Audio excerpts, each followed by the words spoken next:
Kinasuhan ni PCSO General Manager Mel Robles ang vlogger na si Claire Contreras o mas kilala bilang si Maharlika dahil daw yan sa paninirang puri sa kanya ng vlogger.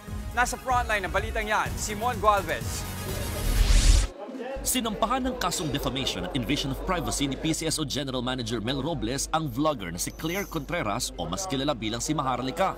Ayon kay Robles, napagdesisyonan nila ng kanyang asawa na kasuhan si Maharlika sa Central District Court of California dahil sa walang basehang akusasyon nito sa kanya at kanyang pamilya. Sa California, isinampa ang kaso dahil doon nakatira si Maharlika. Ang kinuha niyang abogado si Camille Vasquez, ang naging abogado ng aktor na si Johnny Depp sa defamation case laban sa kanyang dating asawa na si Amber Heard. I chose a very good lawyer whom I think has specialized sa ganitong klase, no? Sa reputation and brand management.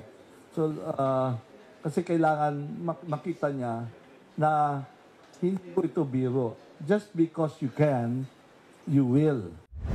Halos isang taon na raw naglalabas ng fake news si Maharlika laban sa kanya sa pamamagitan ng YouTube channel niyang Boljak TV. Sa mahigit 20 videos, inakusahan daw ni Maharlika si Robles ng pagnanakaw ng pera mula sa kaban ng bayan, contract killing at pagtulong sa mga terorista. Let's see in the proper court, in the proper forum, tingnan natin anong hawak niya. Baka totoo, never know.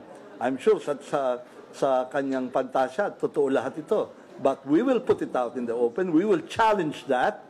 We will scrutinize that. Hinahamon naman ng PCSO General Manager si Maharlika na harapin ang kaso laban sa kanya. So now I'm bringing justice to your doorsteps. Hindi ka kayang protektahan ng Pacific Ocean. I will bring justice and I will bring it to you. Just be brave enough she just has to brave enough to harapin yung consequences niya. Bukod kay Robles, unang nagsampa ng kaso laban kay Maharlika ang Pinoy designer na si Puy Quiñones dahil sa akusasyon ng vlogger na peke raw ang disenyo niya sa gowns ni First Lady Liza Marcos. Kinasuhan din siya ng broadcaster na si Anthony Taberna nang pagbintangan siyang hindi nagbabayad ng buwis. Sinusubukan naman ng News 5 na kunin ang panig ni Contreras. Nagbabalita mula sa frontline, Mon Gualvez, News 5.